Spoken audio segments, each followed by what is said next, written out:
It's time for Conversation Nation. Joining me tonight, MSNBC's Abby Huntsman, political analyst Jason Johnson, and HuffPost Live host Alyona Minkovski. Thank you all for being here tonight. Thanks, Good Rev. to be here, Rev. We start with some breaking news. Just minutes ago, House Republicans passed a budget plan that slashes taxes for the rich, making drastic cuts to the safety net, and repeals Obamacare. Today, President Obama tore into the plan as he marked the 5th anniversary of Obamacare. For folks who are basing their entire political agenda on repealing the law, you've got to explain how kicking millions of families off their insurance is somehow going to make us more free. Or why forcing millions of families to pay thousands of dollars more will somehow make us more secure. Or why we should go back to the days when women paid more for coverage than men. Or a pre-existing condition locked so many of us out of insurance. All day today, Republicans took to the House floor claiming their plan would help American families. Our vision for tax reform is positive, robust, and makes certain that all Americans benefit. That's what our budget does. Lifts up all Americans. We don't pick winners and losers. It's been estimated that if the Obama recovery had mirrored the Reagan recovery, millions more Americans would be working today. Let America begin to grow, allow it to begin to prosper. And that's what the Republican budget is doing. Begin to grow?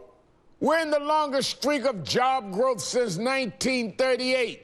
This plan isn't about jobs, it's about priorities. It includes $270 billion in tax breaks for 6,000 people with multi-million-dollar estates. To pay for it, they'd have to cut Pell Grants for college students by 75% for a decade and shut down school nutrition programs for 31 million children, also for a decade. This budget fight will reach the Senate tomorrow, where it's already heating up. Just listen to Senator Barbara Boxer pull out a Politics Nation trick to make her point. They hide defense spending in an off-budget account called OCO. Oh, no. OCO. They hide it, but we got their number. As I think Al Sharpton says on his show, we got you. We know what you're doing.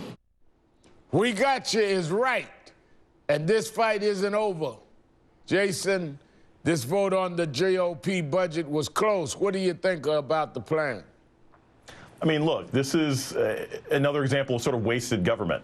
They're passing a budget. First off, they had to do this sort of legislative trick where they voted on one and then voted on the other. It's going to have difficulty in the Senate, and the president is not going to sign anything that repeals Obamacare. And so it is frustrating to me as an American taxpayer that I have a government entity, the House of Representatives, that keeps trying to pass laws that will not come into effect. And I think it's a waste of time. Another example of the Republicans wasting their majority on symbolic acts rather than actually running the government. But why, Abby, do they keep wasting their time? I mean, are they trying to just send messages to their base? I mean, why go through something they know is not going to be signed? I think it's a mix of all of that. But the biggest reason is, sending a message to their base. The people they campaigned with saying this is what we're going to continue to fight on. We're not going to let this go. As Ted Cruz, as we've seen, will not back down on Obamacare. That's the real thing that sticks out in this plan. I think it's fine for both parties to disagree in terms of how we move forward on the economy. But ultimately, you have to find some sort of a compromise, right? You have to find ways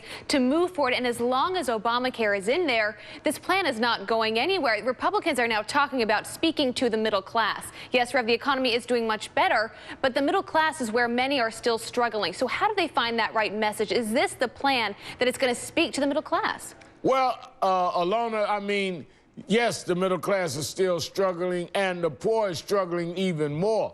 But is the Republican plan something that will give any comfort or any light at the end of the tunnel to the middle class or the poor? No, I think that's the biggest problem with the Republican plan here is that it's not actually couched in reality, right? If you want the economy to grow, then you have to give people purchasing power. You have to put money in their pockets and not be cutting social programs and programs that those who are lower income Americans need the most right now. We already know that the rich don't need more money at this point. They are making it just fine and they are getting by. But in order for the greater economy to grow, you need everyone to have more of an ability to spend. You know what, Jason, with the whole nation talking about income inequality, are they tone deaf to pass this kind of legislation, even though it won't be signed, that gives such blatant tax breaks to the rich and clearly tries to cut things like Pell Grants and other things that are really necessary for middle class and poor people? Well, this is the internal conflict that we've been seeing with the Republican Party even during the midterm elections last year. Remember, you had red states electing senators who said, I will never raise the minimum wage, and then you had voters passing minimum wage bills for the state. So this is the problem. They cannot come up with any sort of ideological consistency. The American public wants to go back to work, people want affordable health care, and they want their incomes to allow them to live a certain lifestyle. And the Republicans are in this pie-in-the-sky stuff talking about philosophical budget issues and not what matters on Main Street. Well, we can't get a budget passed, Rev. That is a huge problem. We just keep kicking the can further and further down the road. And the big question I have to Speaker Boehner is why time and time again we know the outcome of this. Why do you continue to let the budget pass when Obamacare is still in there? The thing is, it's not even making the Republican Party look good. You're talking about trying to appeal to certain factions of the base.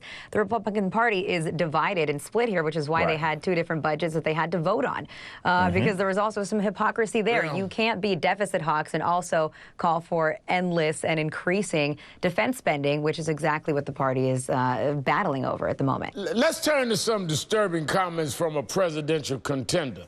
Dr. Ben Carson, who announced just a few weeks ago that he was forming a 2016 exploratory committee. He was recently profiled by GQ magazine.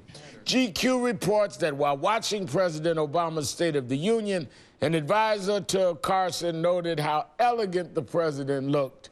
Carson's response, quote, like most psychopaths, Carson grumbled. That's why they're successful.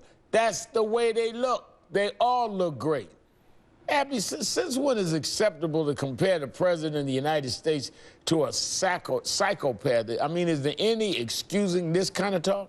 I mean, I guess when Ben Carson decided he wanted to run for president, he realized this is okay to say. I read the headline. I thought there's no way he actually said something like this. Either, Rev, he believes everything that he is saying, or he really, really wants to make headlines and be all the talk in the media, which he's because he's a smart guy. I don't understand. He is a smart guy, and that's the strange part about this. I'm not sure what he's trying to get out of this whole thing. Bottom line is he's not a credible candidate. He's just not.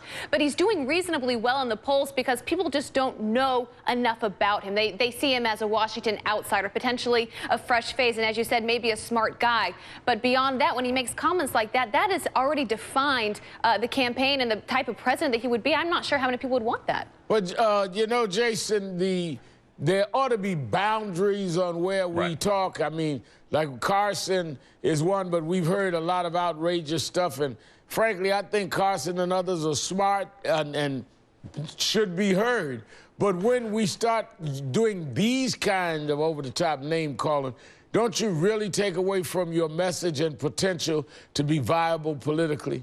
Well, it doesn't make you a viable candidate. And I got to say, as a doctor, given the context of what he was talking about, he should know the difference between a psychopath and a sociopath. I think he meant sociopath. Point is, he shouldn't be making any of these comparisons. The point is, for a guy whose entire foreign policy experience includes a trip to Israel recently, for a guy who's never actually been in elected office, throwing a bunch of bombs at Barack Obama, who won't be on the ballot next year, is not an indicator that you're a serious candidate. So he can continue to say all the ridiculous things he wants. Maybe he's trying to, get a speaking tour or something else like that in 2016, but this is a waste of time for anybody who actually thinks they can run this country. But to your point, I mean, to the point of we're always complaining about Washington insiders, but I think there's a point here. He doesn't have political experience. He doesn't have foreign policy experience. I think there is something to our candidates that have worked in politics. But Alyona, I think there's another point here, and I think that point is if you really believe in something, when you get to center stage, you leave the theatrics. I mean, I ran for president. A lot of the things that you do to get to that stage, to get the attention,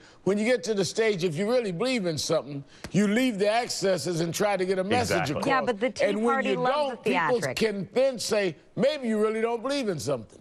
Like I was saying, the Tea Party absolutely loves the theatrics, and Ben Carson is certainly not the first person that we've seen use extreme kind of language like this to try to get the attention. You're right that he definitely overstepped, and he should not have done it this time around. But I think that there is still maybe some danger. As long as people are saying that he isn't a viable candidate, it doesn't mean that going down the line he won't maybe push other candidates to go for employ some of the same kind of rhetoric. Go for substance. You're better than that. Everyone stay with me. Up next, we'll talk about the smash hit Empire and the push for more diversity on TV. But one critic is actually saying it could be too much of a good thing. That's next.